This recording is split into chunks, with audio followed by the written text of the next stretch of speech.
Decoration ಇನ್ನೂ ಆರಾಮ ಇದುವೇ ಯಾವನಿಗೆ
கருவை கழித்திட்டு வாழ்க்கை கழிந்து கடலடிக்கே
கொஞ்சம் சாமி தூக்க போறாங்க அந்தாண்ட போயிடுங்க பேசு.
அருள் வடிவா மிகு அருளும் ஸ்ரீதேவி அவள் திருவடி அழகினை பாடிடுவோம் மிகு அருளும் ஸ்ரீதேவி அவள் திருவடி அழகினை பாடிடுவோம் திருவடி அழகினை பாடிடுவோம்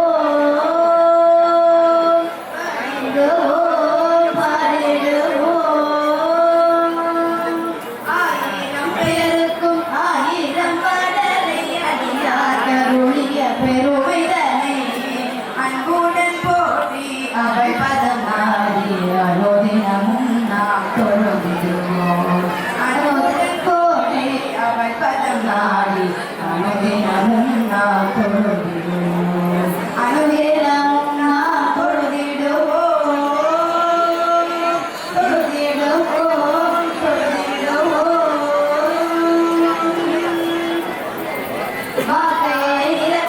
வாக்கினை அருளே வரம் சேர்த்திடும் மனை திருவருளை வாக்கினை அருளே வரம் சேர்த்திடும் மனை திருவருளை புகழினை பாடி போற்றி போற்றியே புகழினை பாடி உண்மைகள் நீங்கிட வேண்டுவோம் உண்மைகள் நீங்கிட வேண்டிடுவோம்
நீ மட்டும் போன தூக்கிட்டு வந்தேன்னா யாருக்கு தெரியும்? சரி ரிசல்ட்டை பற்றியே இல்லையா?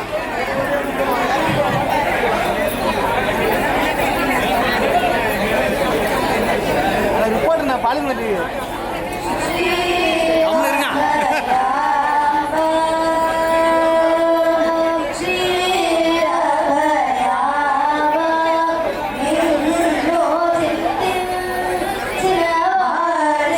சிந்தை கவலை எல்லாம் தீரும் அம்மா ஸ்ரீ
अर्घ्यजलेन गणपति बिम्बं सम्प्रोक्ष्य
सर्वे विद्यार्थीनां सकलविद्यापारङ्गतासिद्ध्यर्थं कन्यकानां यौवनानां उचितकाले कल्याणप्राप्त्यर्थं दम्पतीनाम् अन्योन्यं प्रेमाभिवृद्ध्यर्थं स्वासिनीनां दीर्घसौमङ्गल्यतासिद्ध्यर्थं अभयप्रदापिकासमेत गौरी मायूरनाथ परमेश्वर परिपूर्णे अनुग्रहप्रसादफलसिद्ध्यर्थम् अस्मिन् आलये तुला महोत्सव वैभव कर्मणि अध्ययने सप्तमदिन सायन्तनीय श्री कल्याण महोत्सव कर्मणि आत्मनित्यर्थं सर्वोन्नत्यशुद्धि पुण्याहवाचनञ्जाध्यकरिष्ये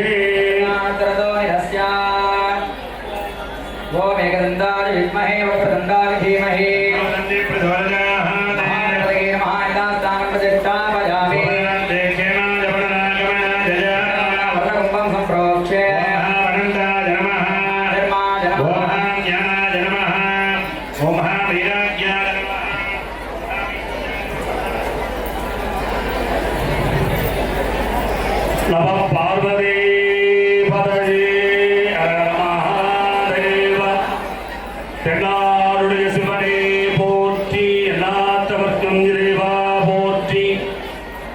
नमस्शिवाभ्यां नमयम्बराभ्यां परस्परासृष्टबहुर्धराभ्यां नगेन्द्रकन्या वृषकेतनाभ्यां नमो नमः शंकर पार्वतीभ्यां அங்குங்கும் எனாதபடி எங்கும் நிறைந்து லாபிக்கின்ற உமையூர் பாவனுடைய திருவருளும் குருவருளும் துணை நிற்க திரு கைலாய பரம்பரை திருவாவூர் ஆதரத்திற்கு சொந்தமான மயிலாடுதுறை அபய பிரதாம்பிகாவுடனே மயூரநாத பெருமானுடைய திருக்கோயில் உலக பிரசித்தி பெற்ற துலா மகோத்சவம் இங்கு சீரம் சிறப்பமாக நடைபெற்றுக் கொண்டிருக்கிறது. திரு கைலாய பரம்பரை கைகண்ட சிந்தானம் 24வது ஸ்ரீலஸ்ரீ குருமகா சன்னிதானத்துடைய அருளாரின் மண்ணும் இன்று ஒரு மகோன்னதமான திரு கல்யாண மகோத்சவம் எம்பெருமானுக்கும் எம்பெருமாட்டிக்கும் இங்கு நிகழ இருக்கின்றது. ஒரு அற்புத நிகழ்வாக மலையமார் உடையார் வகைரா அவர்கள் இங்கே உபயமாக இங்கே ஏற்று ஒவ்வொரு ஆண்டும் சேரும் சிறப்பமாக நடைபெற்றுக் கொண்டிருக்கிறது. நமது வாழ்க்கையிலே எங்களுடைய ஆச்சாரிய குருநாதர் அவர்கள் இங்கு ஒவ்வொரு ஆண்டும் சொல்லி வருகிறார்கள். திருக்கல்யாணம் லோக கல்யாணம் என்றால் மங்களம் என்று பொருள், மகிழ்ச்சி தரக்கூடிய பொருள். மனித வாழ்க்கையிலே ஒரு இன்றியமையாதது கல்யாணம். எப்படி ஒரு மனிதன் ஞானத்தை பெறும் என்றால் தீட்சை பெற வேண்டும், தீட்சை பெற்றால் அனுஷ்டானம் செய்ய முடியும்.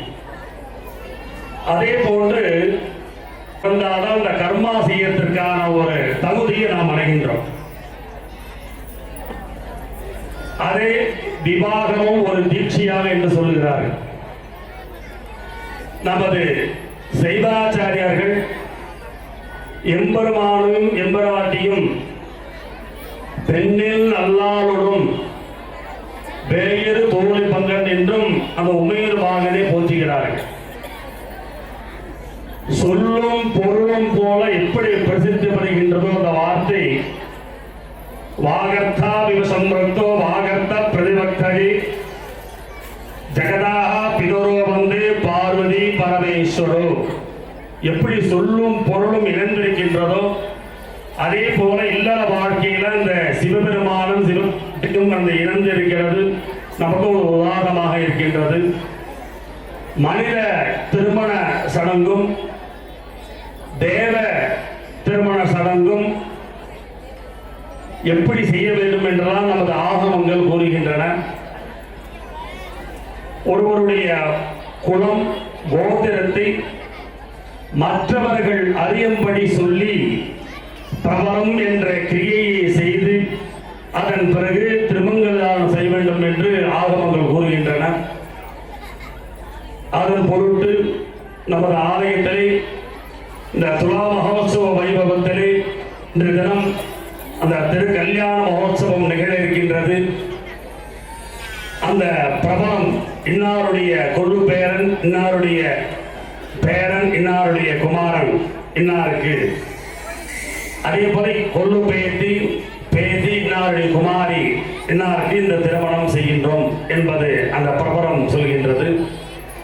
அந்த வகையில் இப்பொழுது குருமகா சரணாம் திரு அதால் பெண்ணும் இங்கு தம்பரான் சுவாமிகள் இருந்திருக்கிறார்கள்.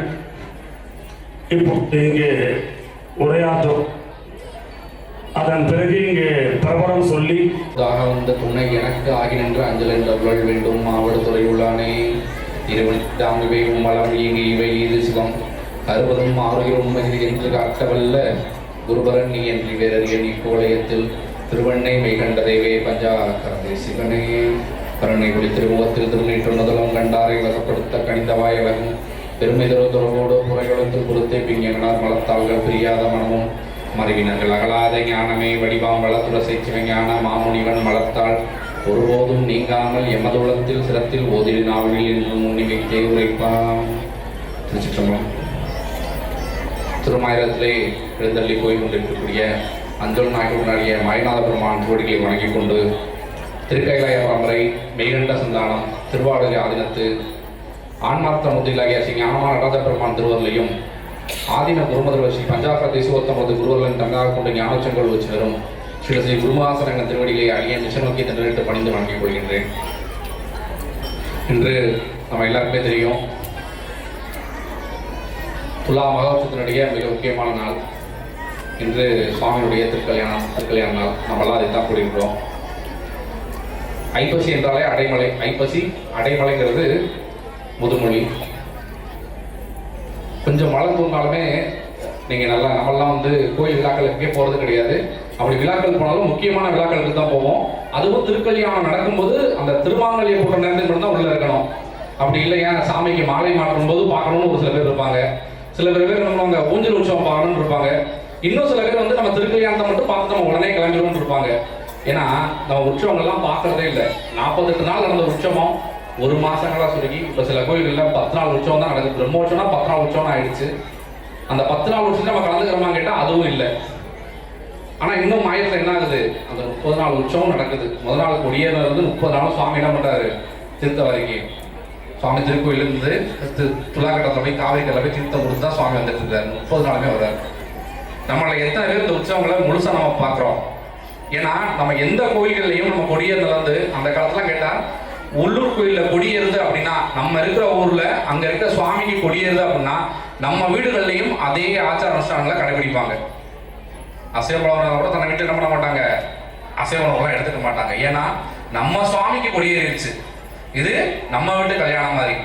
அதாவது இப்போ ஒரு குடும்பம் இருக்கு, அந்த ஒரு குடும்பத்துல ஒரு கல்யாணம் நடக்குதுன்னா அந்த குடும்பம் எல்லாமே ஒரு குறிப்பிட்ட வரையறைக்குள்ள இருந்து போயிடும். ஆனா மாயநாத சுவாமியோட திருக்கல்யாணம் என்னது, மொத்த மாயனத்தோட சொத்து. மாயநாத சுவாமி யாரோட சொத்து, நம்ம எல்லாருக்கும் தான். அப்போ இது எல்லார் வீட்டோட திருமணம், எல்லார் வீட்டோட வைபவம். ஆனா நம்ம யாரும் என்ன பண்றது இல்லை, அந்த 10 நாள் உற்சவங்கள்ல சாமி புறப்படம் வந்து தரிசனம் பண்றதே இல்லை. எத்தனை நாள் நம்ம வந்து காலையிலையும் மாலையிலையும் சாமி வந்து புறப்படம் பண்ணும்போது தீபாவளி பார்த்து சாமி புறப்படோட சரி காலையில வர முடியல, மாலை நேரங்களில் வரலாம். சாமி புறப்படோட சாமியோட நான் வந்து பாராயணம் பண்ணிட்டு வர்றோம், எங்களால் பாராயணம் பண்ண முடியல, பாராயணம் பண்ணதை கேட்டுக்கிட்டாவது வர்றோம் அப்படின்னு சொல்லிட்டு எத்தனை பேர் நம்ம வர்றோம்?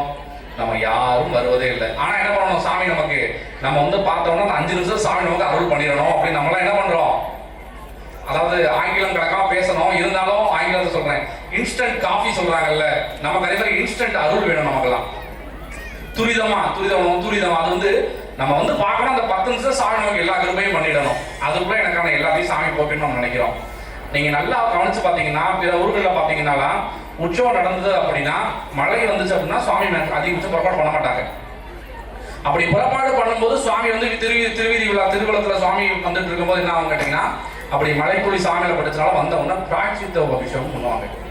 பிராய்ச்சித்த ஹோமம் பண்ணி ஒரு அபிஷேகம் பண்ணிட்டு தான் சுவாமிக்கு இரவு சுவாமி யதாசாந்தங்கள் பண்ணுவாங்க.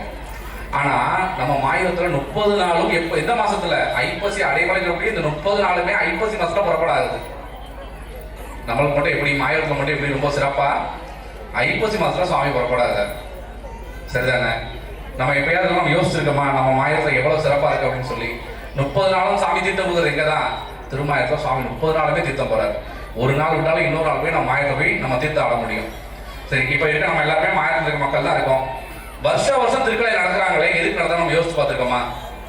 சாமிக்கு திருக்கல்யாணங்கிறது அவசியமா, வேண்டுமா? இப்ப நிறைய பேர் கேட்கிறாங்கல்ல, சாமிக்கு இருக்கே திருக்கல்யாணம், சாமி கேட்டாரா அப்படின்னு கேட்கிறாங்கல்ல, எதுக்கு திருக்கல்யாணம் எதுக்கு பண்ணணும்?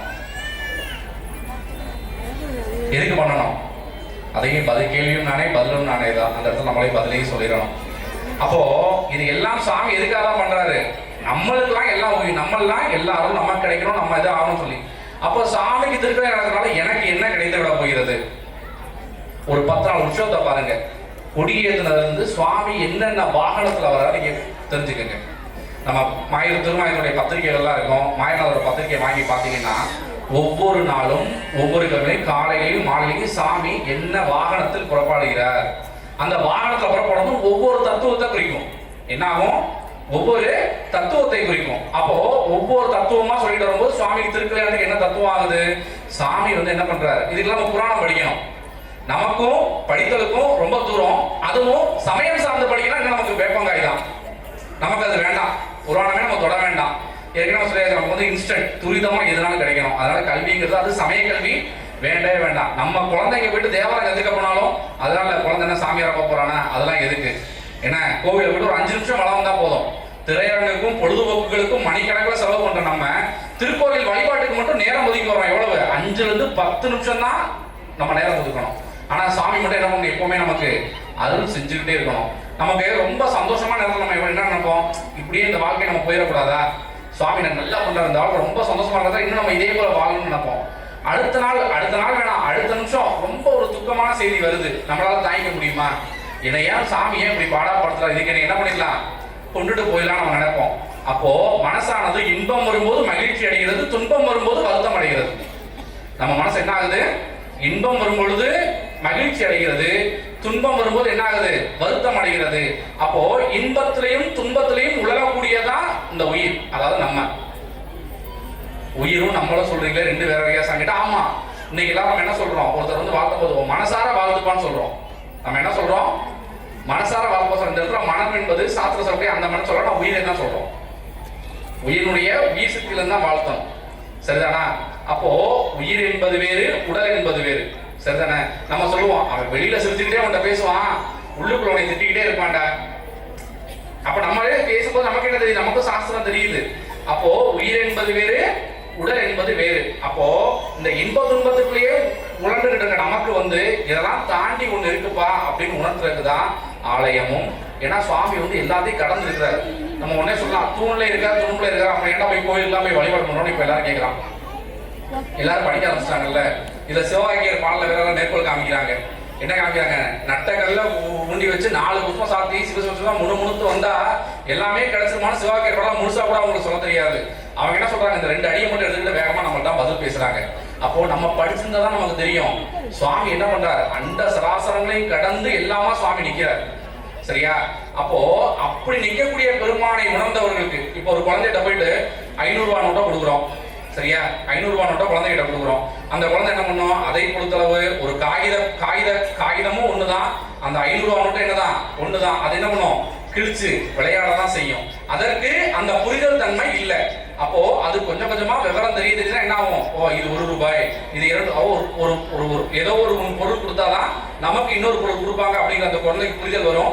அது இந்திய மதிப்பு ரூபாய்ங்கிற புரிதல் வரும். அதுக்கப்புறம் தான் 1 ரூபாய் 2 ரூபாய் 5 ரூபாய்ங்கிற மதிப்பு அதுக்கு தெரியும். அதே போலதான் நமக்கு என்ன ஆகாது? சுவாமி எல்லா இடத்துல இருந்தாலும் அதை அப்படியே உட்கார்ந்து நமக்கு தெரிஞ்சுக்க முடியுமானா நமக்கு அந்த பக்குவம் இல்லை. எப்படி அந்த குழந்தைக்கு காகிதத்துக்கும் ரூபாய் நோட்டுக்குமான வித்தியாசம் தெரியாதோ அதே போல நமக்கு எங்கும் இருக்கக்கூடிய பரம்பொருளை கிரகிக்கக்கூடிய தன்மை என்ன இல்லை? அந்த புரிதல் இல்லை. ஏன்னு கேட்டா நம்ம துன்பம் வந்தா வருத்தப்படுறோம், சந்தோஷம் தான் என்ன பண்றோம், இன்பம் நடந்தா என்ன பண்றோம், சந்தோஷப்படுறோம்.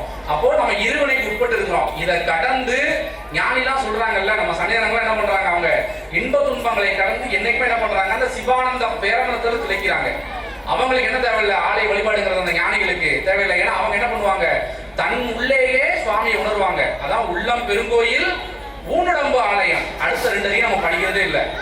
வள்ளல் கிராமம் இருக்கு, வாய் கோபுரவாசல் தெளிந்தா இருக்கு, சீவன் சிவலிங்கம் கள்ள புலனைந்தும் காளா மணி விளக்கு. அடுத்த அடிகள் நம்ம பார்க்கறதே இல்லை. முதல் அடியும் நிப்பாட்டிக்கிறோம். உள்ளம் பெருங்கோயில் ஊனுடம்பு ஆலயம் சொல்லிட்டாங்கன்னு. அது யாருக்குன்னு கேள்வி இருக்குல்ல. அப்போ நமக்கு உள்ளமானது பெருங்கோயில் ஆகிற வரைக்கும், அதுக்குள்ள சிவபெருமான் எழுந்தோர் பண்ற வரைக்கும், அதாவது தூணிலும் துரும்பிலும் இருக்கக்கூடிய அந்த பரம்பரை நாம் உணரும் வரைக்கும், அந்த மாயநாதரை நம்ம உணர்ற வரைக்கும் நமக்கு என்ன வேணும்? திருக்கோவில் ஒண்ணு வேணும். அப்போ அந்த திருக்கோவில் வழிபாடு செய்யும் போது ஒருத்தர் என்ன பண்ணுவாரு? ஒரு கோபுர தரிசனம் பண்ணிட்டு போவாரு, கிடைக்கிற கோபுர தரிசனம் பண்ணுவாரு. அப்புறம் ஒரு 10 நாள் கழிச்சு நம்மளும் உள்ள போய் தரிசனம் பண்ணி பார்ப்போம். ஏதாவது ஒரு காலம், 6 காலம் இருக்கு. எந்த சமயத்துக்கும் கிடையாது. சைவ சமயத்துக்கு ஒரு எத்தனை காலம் இருக்கு? நமக்கு 6 காலம் இருக்கு. ஏதாவது ஒரு காலம் வேணும் நம்ம திருக்கோயில் தரிசனம் செஞ்சே ஆகணும். நாகபூஷன் சொல்றாங்க, திருக்கோயில் ஒரு காலம் சூழாராகில், திருக்கோயில் ஒரு காலம் சூழாராகில். அப்போ என்ன பண்ணுவோம்? ஒரு கோபுரவாசல் ஒரு தொடர்ச்சியா 1 மாசமா ஒரு தரிசனம் பண்ணிட்டே போயிறாரு. அவர் உள்ள வந்தா அடுத்த என்ன பண்றாரு? சார் நம்ம உள்ள போயிட்டு ஒரு சுத்து போயிட்டு சாமி சிலையை சுத்தி மட்டும் வந்து சொல்லிட்டு கோவிலுக்குள்ள வராரு, மாயநாத தரிசனம் பண்றாரு. இப்படியே ஒரு 1 மாசமா தொடர்ச்சியா வச்சிருக்காரு. அடுத்து மாயநாதன் தரிசனம் பண்ண ஆரம்பிச்சோம்னா இங்க இருக்க அடியார் போய் தொடர்பு சிவாச்சாரியம் தொடர்ச்சியா வர்றாங்கன்னா யார் என்ன விசாரிப்பாங்க. அப்போ அங்க இருக்க நம்ம பேச ஆரம்பிப்போம், உங்களுக்கு பிரசாதம் கொடுக்க ஆரம்பிப்பாங்க. அங்க இருக்க அடியாரத்துக்குலாம் பேச ஆரம்பிப்பாங்க. அப்போ அடியாரோட சேரும்போது வாங்க சாயந்தரம் அடுத்த சமம் பள்ளி இறங்கி நடக்கும், பள்ளி இறங்க ரொம்ப சிறப்பாக மாயநாதம் நடக்கும், திருக்குறள் இடிச்சிக்கு வரலாம், ஏதோ ஒரு காலத்துக்கு வாங்கன்னு சொல்லுவாங்க. அப்போ அந்த தொடர்புகள் இருக்கும்போது ஏதோ ஒரு காலத்துக்கு தொடர்ச்சியாக வர ஆரம்பிப்பாங்க. தன்னால முடிஞ்ச பணி முதல்ல என்ன பண்ணுவாங்க? அழகிடுதல் நல்லது. அதாவது அதுவும் நமக்கு சொல்ல தெரியாது. நமக்கு என்ன பண்ணணும்? வாஷிங் கிளீனிங் தான் சொல்லணும். தமிழ்ல சொன்னா நமக்கு புரியாது. என்ன பிற மொழிகளாக தான் நமக்கு சொல்லணும். அழகிடுதல் மெழுகிடுதல் அப்படின்னா அழகுதல்னா கூட்டுறது, மெழுகிடுதல்னா மெழுகுறது. ஈடத்துல என்ன பண்றோம்? தண்ணி வச்சு மெழுகுறது, சாயங்காலம் மெழுகுறது சொல்லுவாங்கல்ல. அப்ப மெழுகுறது இந்த மாதிரி தொண்டுலாம் கோவில சின்ன தொண்டா செய்ய ஆரம்பிப்போம். தொடர்ச்சியா அந்த கோவில்ல ஒரு 6 மாசம் 1 வருஷம் போக ஆரம்பிக்க அங்க இருக்க அடியார்கள் இன்னும் நமக்கு பரிச்சயமாவாங்க. அங்க நடக்கக்கூடிய திருமுறை முற்றுவதர்கள், திருவாசல் முற்றுவதெல்லாம் ஆரம்பிப்போம். அப்ப கொஞ்சம் கொஞ்சமா நம்ம என்ன பண்ணுவோம்? சாமி கிட்ட அந்த அணுக்கமாகி அந்த மனசு போய்கிட்டே இருக்கும். சரிதானா? அணுக்கமாகி அந்த மனசு போக போக லலிச்சு சாமி கிட்ட நம்ம நெருக்கமாகும். நம்ம ஒரு அழுகிற வீட்டுக்கு போறோம், எல்லாரும் அழுதுகிட்டே இருக்காங்க. அந்த இடத்துல நம்மளால சிரிக்க முடியுமா? நம்மளால சிரிக்க முடியுமா? முடியாது. எல்லாரும் சந்தோஷமா துள்ளி குதிக்கிறாங்க. அந்த இடத்துக்கு போனா நம்மளே அறியாம நம்ம என்ன பண்ணுவோம்? சந்தோஷத்தை நம்ம மனசுக்குள்ள துள்ளல் வர ஆரம்பிக்கும். சரிதானே? ஒரு ரொம்ப அமைதியா இருக்கு அந்த இடத்துல. அங்க போய் நம்மளால கத்தி பேச முடியுமா? அது அங்க என்ன நடக்குமே தெரியாது. நம்மள என்ன பண்ணுவோம்? அந்த சூழ்நிலையோட ஒத்து போவோம். உயிரானது சார்ந்ததின் பண்ண முடியாது. அப்போ அதே போலதான் அப்போ சூழ்நிலைகள் தான் நம்மளை உருவாக்குது. நம்ம மாயனா சுவாமி இருக்கிறாரு, இன்னைக்கு திருக்கலை நடக்க போதுங்கிற சூழ்நிலைனால இங்க நம்ம இவ்வளவு பேர் குளிக்க இருக்கிறோம். மழை இருந்தாலும் மழை பெய்தாலும் நம்ம என்ன பண்றோம், அது நனைஞ்சுக்கிட்டாலும் மாயசாமி தரிசனம் பண்ணணும். எதனால இங்க திருக்கலையா நடக்க போதுங்கிற அந்த சூழலாம் நம்ம எல்லாம் இருக்கிறோம். சரிதானே? அப்போ சூழ்நிலை தான் நம்ம வந்து என்ன பண்ணுது, நம்மளுடைய மனதை தீர்மானிக்கிறது, நமக்கான சூழ்நிலையை உருவாக்குது. அப்போ ஒரு திருக்கோயில் என்ன பண்ணணும்னு கேட்டீங்கன்னா, இப்ப எல்லாரும் அறிவியல் படி சொல்றாங்க காந்த புலங்கள் செயல்படுது, அங்க வேற உண்மை கிடையாது. அங்க வந்து என்ன பண்றாங்க, கருங்களை தான் பிரதிஷ்டை பண்ணிருக்காங்க, அது கீழே இருந்து சக்தி நிலையங்கள் வச்சிருக்காங்க, மேல இருந்து அது வந்து காந்த புலங்கள் மூலியமா செயல்படுது, விளக்கினால காந்தம், சரி எல்லாமே உண்மைதான். இந்த சக்தி நிலையங்கள் மூலியமா நம்ம என்ன பண்ணணும், அதுக்கு அடுத்த கட்டம் ஒண்ணு இருக்குல்ல, அந்த சக்தியை மட்டும் வச்சுட்டு ஒண்ணும் பண்ண முடியாது. ஒரு காந்தத்தை கையில வச்சுக்கிட்டேன், இன்னொரு காந்தம் வச்சுக்கிட்டேன், 2 காந்தம் ஒட்டிடுச்சு, அதுக்கப்புறம் என்ன பண்ணணும்னு ஒண்ணு இருக்குல்ல. அப்போ ஆலயத்துக்குள்ள வர்றோம், அவங்க சொல்ற மாதிரி நம்ம எப்படி சூழ்நிலை நம்ம உருவாக்கணும், ஒரு குதிக்க சந்தோஷமா இருக்கிறவங்க நம்ம மனசு சந்தோஷம் அடையுதோ, அதே போல ஒரு ஆலயத்துக்குள்ள வரும்போது அந்த ஆலயமானது நிச்சயப்படி 6 கால பூசை செய்து அந்த சிவபெருமானை நிச்சயம் அர்ச்சனை மாயனார் கிட்ட நம்ம வரும்போது நம்ம மனசு என்ன பண்ணும், அந்த வழிபாடு செய்வதற்கான சூழ்நிலையை உருவாக்கும். அதை எப்படி பண்ணணும், மாயனாரை சுத்தி ஒரு முதல் மாட வீதி வளம் வந்து நேரம் கிடைச்சா உள்ள வந்த உடனே மடவிழாரம் இருக்கு, மடவிழாரத்தை வளம் வந்து அதுக்கப்புறம் உள்ள வரும், அதுக்கப்புறம் உள்பிரகாரம் வந்த வளம் வந்து திரும்பி மாயனாசனை போது மாயனாரே மறுபடியும் ஒரு வளம் வந்து நம்ம போகும்போது நம்ம மனசு என்ன பண்ண கொஞ்சமா எப்படா சுவாமி போய் தரிசனம் பண்ணுங்கிற எண்ணத்துக்கு போக ஆரம்பிக்கும். அப்போ அப்படிப்பட்ட சூழ்நிலை நம்ம ஏற்கனவே பண்றோம், தேவார துவசம் முற்றுவதெல்லாம் பண்ணிக்கிட்டு இருக்கோம், சாமியுடைய கிட்ட போய் நம்ம வழிபாடு அணுக்கமா வழிபாடு பண்றதுக்கான சூழ்நிலை நம்ம உருவாக்கிட்டு இருக்கோம். அப்போ அந்த கருவறை கிட்ட போயிட்டு நம்ம வழிபாடு பண்ண போகும்போது என்ன ஆகும்னா, அவங்க அந்த அறிவியல் படியே சொல்றாங்களே அப்படின்னு நம்ம வச்சுப்போம், அந்த என்ன பண்ணுது, அந்த காந்த புலங்கள் எல்லாமே என்ன பண்ணுது, நாம் வழிபாடு செய்வதற்கான சூழ்நிலையை ஏற்படுத்தி கொடுக்குது. மனமானது குதிரை போல இங்கே குரங்கு போல அங்கங்கே குதிச்சு அங்கங்கே தாவாம குதிரை போல எல்லா இடத்துக்கும் ஓடாம அது ஓரிடத்திலே கட்டுண்டு கிடக்கிறதுக்கான சூழ்நிலை எது ஏற்படுத்தி கொடுக்குது, அந்த சன்னதி நமக்கு ஏற்படுத்தி கொடுக்கிறது. சரி, அப்படிப்பட்ட சன்னதி ஏற்படுத்தி கொடுத்துருச்சு. நம்ம எல்லாருமே மாயனாசம் பண்ணி நமக்கு தெரியும், சாமியை போய் பார்க்கும்போது என்ன பண்ணுவோம், நமக்குள்ள ஒரு சின்ன மாற்றம் ஏற்படும். உடனே என்ன பண்ணிடுவோம், கையெழுத்து கும்பிட்டுட்டு மாயனா அருள் பண்ணிட்டா வந்துடுவோம். அந்த மாற்றமானது நாம் வழிபடுவதற்கான சூழ்நிலையை ஏற்படுத்தி கொடுத்துருச்சு நம்ம மனசுல. அந்த சூழ்நிலையை பயன்படுத்தி வழிபாடு ஒன்று இருக்கு பாத்தீங்களா, அது செய்யறதுதான் நம்மளோடது. நம்ம என்ன பண்றோம், மாயநாதருக்கு போயிட்டு ஒரு வணக்கம் வைக்கிற மாதிரி யாரோ ஒருத்தரை போயிட்டு ஒரு காட்சி பொருளை பார்த்து வர மாதிரி நம்ம என்ன பண்றோம், மாயநாதர்கிட்ட போறோம், அந்த சூழ்நிலை மாற்றம் நமக்குள்ள நடந்தோம்னா மாயநாதரை எட்டி பார்த்துட்டு மாயநாதரை குண்டாச்சு அப்படின்னு சொல்லிட்டு என்ன பண்றோம், வந்துடுறோம். நம்ம என்ன பண்றோம், தரிசனம் மட்டுமே செய்கிறோம். அந்த தரிசனத்தை பயன்படுத்தி நம்ம என்ன செய்யணும், வழிபாடு செய்யணும். வழிபாடுனா எப்படி பண்றது, 5 எழுத்தை ஓதிக்கிட்டே இருக்கணும். அதுக்கப்புறம் என்ன பண்ணலாம், மாயநாதருக்கு பாடல் பட்ட திருத்தலங்கள்ல முக்கியமான தலம் மாயநாதருக்கு. நான் ஆச்சரியம், நமக்கு எத்தனை பதியம் இருக்கு மாயநாதருக்கு? தேவாரத்துல மொத்தம் மாயநாதருக்கு எத்தனை பதியங்கள் இருக்கு? 3 பதியமா? பரவாயில்ல சொல்றாங்க. சரி, அப்போ நம்ம என்ன பண்ணணும், தேவாரத்தெல்லாம் எடுத்து மாயநாதனுடைய சன்னதியில உட்கார்ந்து அந்த சூழ்நிலை பற்றி நம்ம தேவார திருவாசகம் என்ன பண்ணணும், ஓதணும். ஓதி நாம் வழிபாடு செய்யும் போதுதான் நம்ம என்ன பண்ண முடியும், சுவாமியுடைய அடுத்த கட்டத்துக்கு போக முடியும். அந்த சொன்னாங்கல்ல, உள்ளம் பெருங்கோயில் ஊனுடம்பு ஆலயம்னு. அப்போ இப்படி தினமும் நித்தியமும் வழிபாடு செய்து செய்து செய்து செய்து வரும்போதுதான் மாயநாத பெருமான் வந்து நமக்கு உள்ள வர ஆரம்பிப்பாரு. சரியா? அப்போ இப்படிதான் நாம் வந்து இந்த உலகத்துல நம்ம உயிர்களை தடுத்தாட்கொண்டு அவருடைய திருவடி சேர்ந்ததற்காக தான் நம்ம என்ன பண்றோம், அந்த ஒவ்வொரு நாளையும் ஒவ்வொரு புறப்பாடுகளாம் செய்து அந்த தத்துவத்திற்கு புறப்பாடு செய்து திருக்கல்யாணம் நடந்து, திருக்கல்யாணங்கிறது என்ன கேட்டீங்கன்னா உலகத்துடைய அந்த படைப்பு விருத்தி ஆகிறது. அப்போ இந்த ஒவ்வொரு நாளைக்கும் ஒவ்வொரு தத்துவங்களுக்காக இந்த 10 பிரமோஷனும் நடக்குது. சரிதானா? அப்போ இனி நாம் ஒரு ஆலயத்துக்கு போறோம் அப்படின்னா உள்ள போனோம், சாமியை பார்த்தோம், 5 நிமிஷம் ஒதுக்காம நம்மளால எவ்வளவு நேரம் முடியுமோ ஆலயத்துக்கு உள்ள வந்ததுலேருந்து வெளியில போற வரைக்கும் நம்ம யார்கிட்டையும் பேச வேண்டாம். உள்ள வந்தோமா 5 எழுத்த ஓதிக்கிட்டே இருக்க, சிவபுராணம் தெரியும், ஏதோ திருப்பதியும் தெரியும், அந்த பதியத்தை ஓடிக்கிட்டே இருக்க. அதிகபட்சம் நம்மளாம் திருமாயத்தில் இருக்கோம், மாயநாதருக்குரிய தேவார பதியங்கள் நம்ம ஓதிக்கிட்டே இருக்கோம். சரிதானா? இடையில இருந்து நம்ம என்ன ஒரு கொள்கை எடுத்துக்கிறோம், கோவிலுக்குள்ள வந்து எவ்வளவு நேரமோ உங்களுக்குள்ள ஒதுக்கி வச்சுங்க, ஒரு 10 நிமிஷம்னாலும் சரிதான், உங்களுடைய தனி வழிபாடு முடிகிற வரைக்கும் யார்கிட்டையும் பேச வேண்டாங்கிறத நம்மளாம் என்ன பண்ணணும், இந்த இதெல்லாம் நம்மளாம் சங்கல்பம் எடுத்துக்கணும். சரிதானா? நீங்க தொடர்ச்சியா வழிபாடு செய்ய செய்ய செய்ய செய்ய அவன் உள்ளிருந்து நமக்கெல்லாம் அருள் செய்வான்னு சொல்லி உங்க எல்லாருக்கும் மாயநாத பெருமாவுடைய அருள் பூர்ணமா கிடைக்கணும்னு ஸ்ரீ ஸ்ரீ குருமகாசனங்கள் திருவடியில் அடிய விண்ணப்பம் செய்து கொள்கின்றேன். திருச்சிற்றம்பலம். பிரபலம் என்று சொல்வார்கள். அந்த கிரியை இப்பொழுது நடைபெற இருக்கிறது. அந்த பிரபலம் முடிந்த பிறகு பட்டு வஸ்திரமும் மாலையும் சமைப்பார். அதனைத் தொடர்ந்து மாங்கல்ய பூஜை நடைபெற்ற பிறகு திருமங்கல தானம் நிகழும் என்பதை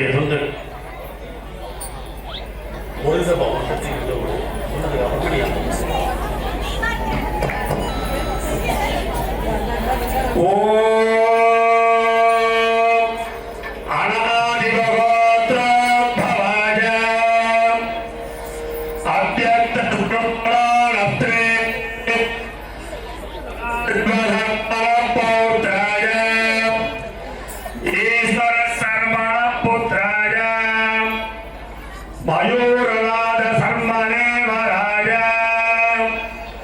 ஓம் அமரும் காசியமகோத்ரோத்பவ விஸ்வம்பர சர்மணானத்ரே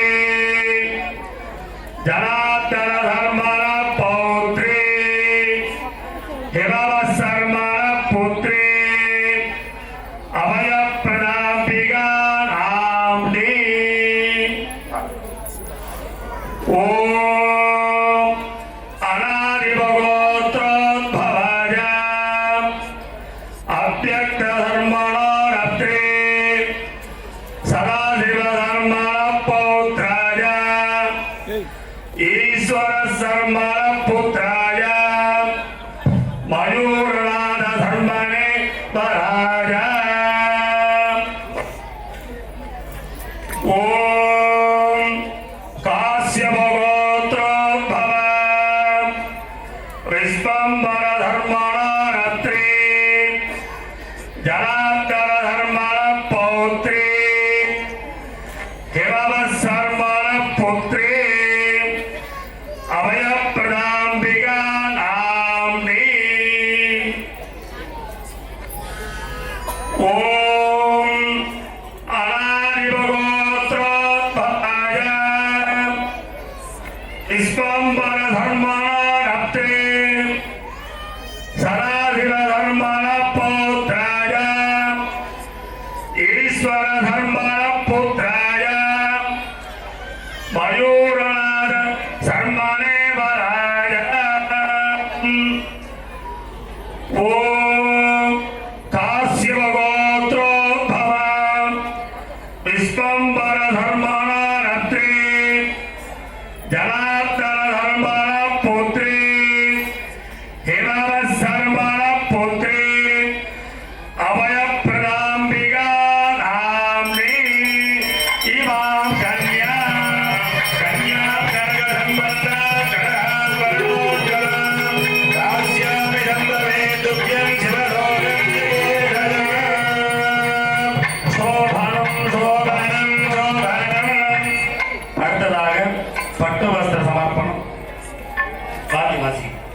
सप्तः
ஓம் சர்வஸ்யாப்தி சர்வசித்தி சர்வமேவ தேவாப்னோதி சர்வம் ஜெயதே.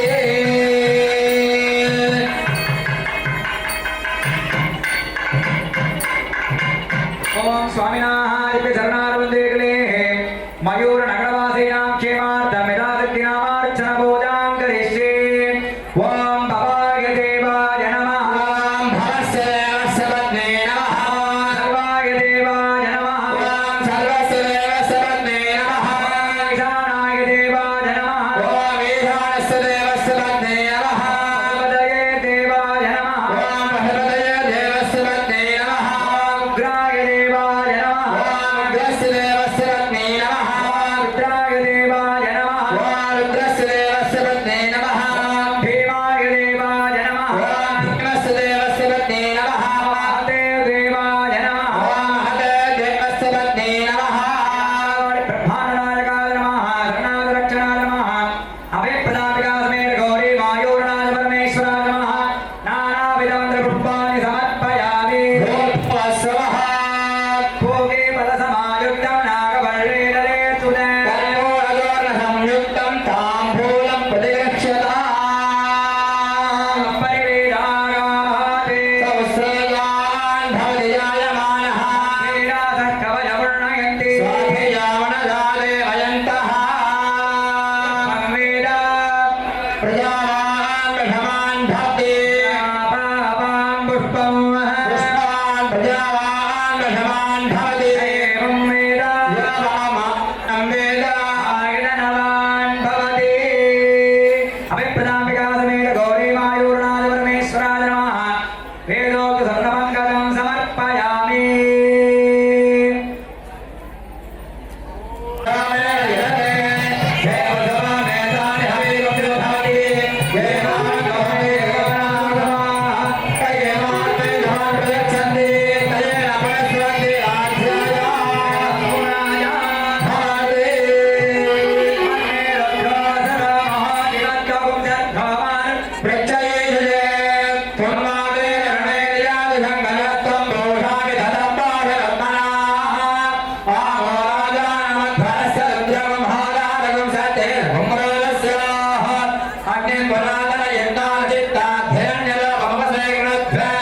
यो वेद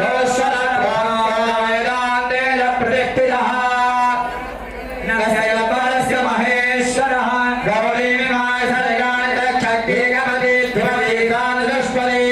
अष्टावधि नववधि बभूवति सहस्राक्षर परमें व्योमन्ने.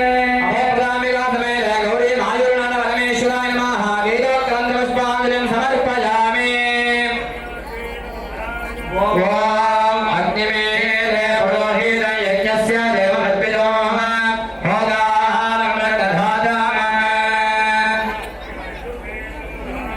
ओम ये तदेका वायुवस्था वायुवस्थ देवोवस्थिता प्रार्पयतु श्रेष्ठतमाजकर्मणे। ओम अग्निशिरगे मध्ये कलिले पट्टादिगे छासने स्वस्थप्राकृत्य पूर्वकाय कलगो नग्नेभ्यो रेतयेते नारी शुद्धिमन्दमन्दमुदर सम्पूरयेत् वामदाः सेन्दूर्बाह्य समीरणेन विहिरैः धारैक्रमा कुम्भकम्। ॐ सिन्दूराभं त्रिनेत्रं युगभुजसहितं हारकेयोरभूष्यं दिव्यैर्वस्त्रैर्वृताङ्गं वरसमुचितषड्वेषयुक्तं त्रिभङ्गं हस्तातीर्थङ्गमृगं दधतमथवरं देवी हस्तेन युक्तम्. பண் சுமந்த பாடல் பரிசு படைத்தருளும் பெண் சுமந்த பாகத்தல் பெம்மான் பெருந்துரையான் விண் சுமந்த கீர்த்தி மியன் மண்டலத்தில்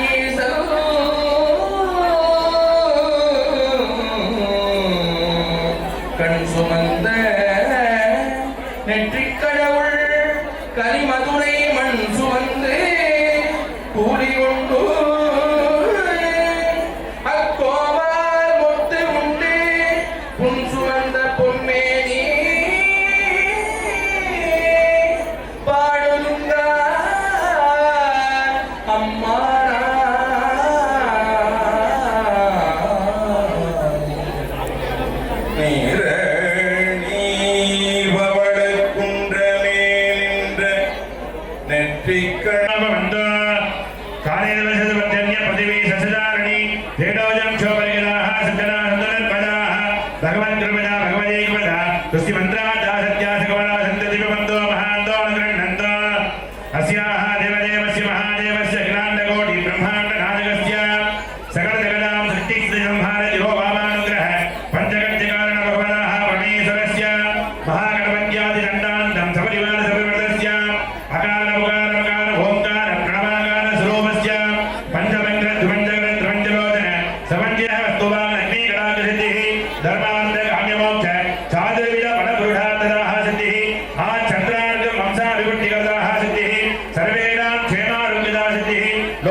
Hello.